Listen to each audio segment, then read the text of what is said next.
Hello everyone, welcome to RK tutorial. Friends, ఈరోజు job alerts క్లాస్లో భాగంగా నిన్న రిలీజ్ అయినటువంటి గ్రామ సచివాలయ ఉద్యోగాలలో విఎస్ఏ విలేజ్ సెరికల్చర్ అసిస్టెంట్కి సంబంధించినటువంటి పోస్ట్కి సంబంధించినటువంటి వివరాలని ఈ క్లాస్లో మనం చర్చించుకుందాం. ఫ్రెండ్స్, చాలామంది కన్ఫ్యూజన్లో ఉన్నారు. ఏ క్వాలిఫికేషన్ వాళ్ళు అప్లై చేసుకోవాలి, 10th సరిపోతుందా, ఇంటర్ వాళ్ళు చేసుకోవాలా, డిగ్రీ వాళ్ళు చేసుకోవాలా, లేదా ఇంకా ఏమైనా క్వాలిఫికేషన్ ఉండాలా అని. సో ఈ యొక్క కన్ఫ్యూజన్ని క్లియర్ చేస్తున్నాను. క్లియర్గా మీకు క్లాస్ అనేది ఎక్స్ప్లెయిన్ చేస్తాను. సో కేవలం ఇంటర్ పాస్ అయినటువంటి అభ్యర్థులు ఉన్నట్లయితే ఈ పోస్ట్కి అప్లై చేసుకోవచ్చు. సో మీకు జీతం వచ్చేసి 44,870 వరకు ఇవ్వడం జరుగుతుంది. సో లేట్ చేయకుండా క్లాస్లోకి వెళ్దాం. ఫ్రెండ్స్, మీకు ఈ యొక్క పోస్ట్కి సంబంధించిన పూర్తి వివరాలు కనుక తెలియాలి అంటే నా వీడియోని స్కిప్ చేయకుండా చివరి వరకు చూడండి. Syllabus, age limit, exam centres, so ఈ విధంగా అన్ని డీటెయిల్స్ అనేది క్లియర్గా ఎక్స్ప్లెయిన్ చేస్తాను. సో ముందుగా మనం పోస్ట్ నేమ్ చూసుకున్నట్లయితే విలేజ్ సెరికల్చర్ అసిస్టెంట్. సో ఇందులో మనకి 400 పోస్టులు అనేవి రిలీజ్ చేశారు. సో మీకు ఏజ్ లిమిట్ వచ్చేసి 18 నుంచి 42 సంవత్సరాల లోపు ఉన్నటువంటి అభ్యర్థులందరూ కూడా అర్హులు. శాలరీ పే మీకు 14,600 నుండి 44,870 వరకు పర్ మంత్కి ఇవ్వడం జరుగుతుంది. ఇంకా ఈ పోస్ట్కి సంబంధించి వేకెన్సీస్ ఎక్కడెక్కడ ఉన్నాయని చూసుకున్నట్లయితే శ్రీకాకుళం జిల్లాలో 4 ఖాళీలు, విజయనగరంలో 4 ఖాళీలు, విశాఖపట్నంలో 4 ఖాళీలు, ఈస్ట్ గోదావరిలో 12, వెస్ట్ గోదావరిలో 7, కృష్ణాలో 6 ఖాళీలు, గుంటూరు జిల్లాలో 3 ఖాళీలు, ప్రకాశంలో 18 ఖాళీలు, ఎస్పీఎస్ఆర్లో నెల్లూరులో 3 ఖాళీలు, చిత్తూరులో 158, అనంతపురంలో 159, కర్నూలులో 11, వైఎస్ఆర్ కడపలో 11, మొత్తంగా 400 ఖాళీలు అనేవి రిలీజ్ చేయడం జరిగింది.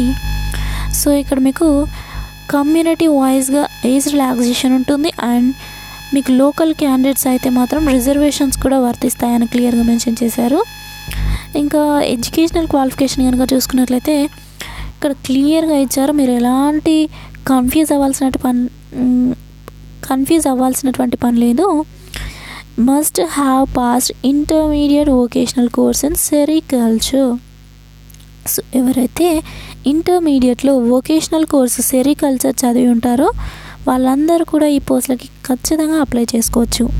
అండ్ లేదు, మేము ఇంటర్ కాకుండా ఇంటర్లో వొకేషనల్ కోర్స్ చేయలేదు అనుకున్న వాళ్ళు ఎవరైనా ఉన్నట్లయితే BSc with sericulture, so BSc sericulture చేసినటువంటి వాళ్ళు అప్లై చేసుకోవచ్చు. అండ్ నెక్స్ట్ ఎంఎస్సీ సెరికల్చర్ చేసిన వాళ్ళు కూడా అప్లై చేసుకోవచ్చు. ఈ యొక్క జిల్లాల్లో ఉన్నటువంటి వాళ్ళకి మాత్రమే లోకల్ క్యాండిడేట్స్గా కన్సిడర్ చేయడం జరుగుతుంది. సో ఆ జిల్లాలు ఏంటి అంటే శ్రీకాకుళం జిల్లా, విజయనగరం జిల్లా, విశాఖపట్నం, ఈస్ట్ గోదావరి, వెస్ట్ గోదావరి, కృష్ణా జిల్లా, గుంటూరు, ప్రకాశం, ఎస్పీఎస్ఆర్ నెల్లూరు, చిత్తూరు, అనంతపురం, కర్నూలు, వైఎస్ఆర్ కడప. సో ఈ యొక్క 13 జిల్లాలో ఉన్నటువంటి అభ్యర్థులు మాత్రమే లోకల్ క్యాండిడేట్స్ కిందకి కన్సిడర్ చేయబడతారు. మిగతా వాళ్ళందరూ కూడా నాన్ లోకల్ కిందకే వస్తారు. ఇక ఏజ్ రిలాక్సేషన్ కనుక చూసుకున్నట్లయితే ఎస్సీ, ఎస్టీ, బీసీ వాళ్ళకి 5 సంవత్సరాలు, ఫిజికల్లీ హ్యాండిక్యాప్డ్కి 10 సంవత్సరాలు, ఎక్స్ సర్వీస్ మ్యాన్ వాళ్ళకైతే 3 సంవత్సరాల కంటే ఎక్కువ వర్క్ చేసిన వాళ్ళకి 3 సంవత్సరాల రిలాక్సేషన్ ఉంటుంది. ఎన్సీసీ వాళ్ళకి కూడా 3 సంవత్సరాల రిలాక్సేషన్ ఉంటుంది. ఏపీ స్టేట్ గవర్నమెంట్ ఎంప్లాయీస్ వాళ్ళకైతే 5 years రిలాక్సేషన్ అనేది ఉంటుంది. రీట్రెంచ్డ్ టెంపరీ ఎంప్లాయీస్కి అయితే 3 years రిలాక్సేషన్ ఉంటుంది.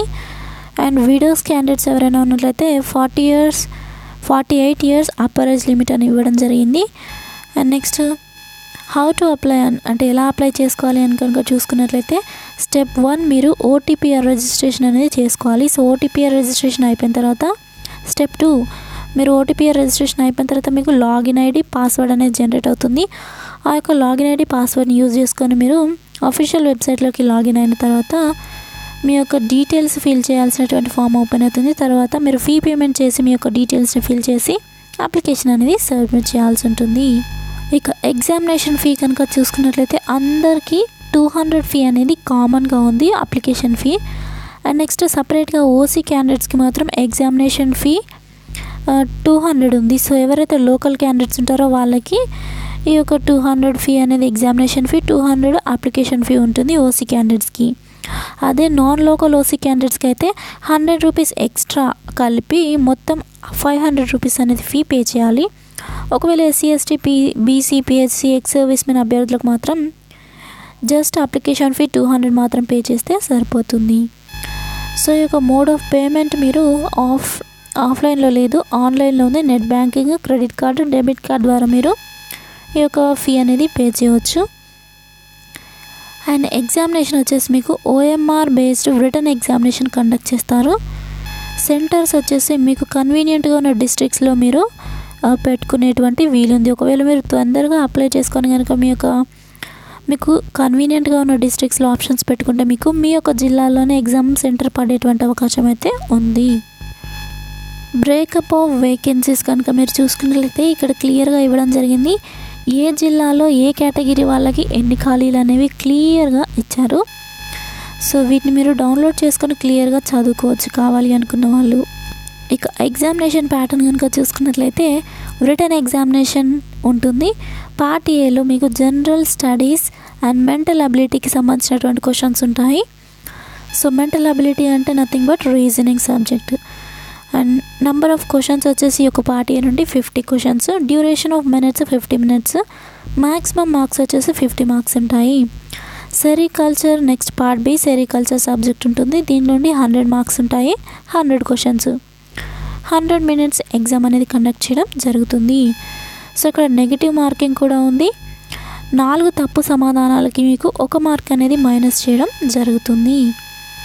సో ఇక్కడ మీరు క్లియర్గా చూసుకున్నట్లయితే జనరల్ స్టడీస్ అండ్ మెంటల్ అబిలిటీకి సంబంధించి సబ్ టాపిక్స్ ఇచ్చారు. జనరల్ స్టడీస్ అండ్ మెంటల్ అబిలిటీలో general mental ability and reasoning, quantitative aptitude including data interpretation, general English, current affairs, regional affairs. So ఈ విధంగా అన్ని టాపిక్స్ నుండి మీకు క్వశ్చన్స్ అనేవి అడగడం జరుగుతుంది. అండ్ నెక్స్ట్ పార్ట్ బి సెరికల్చర్లో కనుక చూసుకున్నట్లయితే history of sericulture, non mulberry food plants, soils and preparation of land, texture, soil humps, mulberry planning methods, mulberry cultivation, manures and fertilizers, nutritive values of mulberry leaf. So ఈ విధంగా సెరికల్చర్కి సంబంధించినటువంటి అన్ని topics నుంచి cover చేసి మీకు questions అనేవి ఇస్తారు. So ఇంతవరకు చేసినటువంటి అన్ని క్లాసెస్ మీకు ప్లేలిస్ట్లో ప్రొవైడ్ చేశాను. గ్రామ సచివాలయంలో రిలీజ్ అయినటువంటి పోస్టులకి సంబంధించి క్లాసెస్ 5 క్లాసెస్ అనేది 5 నోటిఫికేషన్ సంబంధించిన పూర్తి వివరాలు అందించాను. కావాలి అనుకున్న వాళ్ళైతే మీరు ప్లేలిస్ట్లో చెక్ చేసుకోవచ్చు.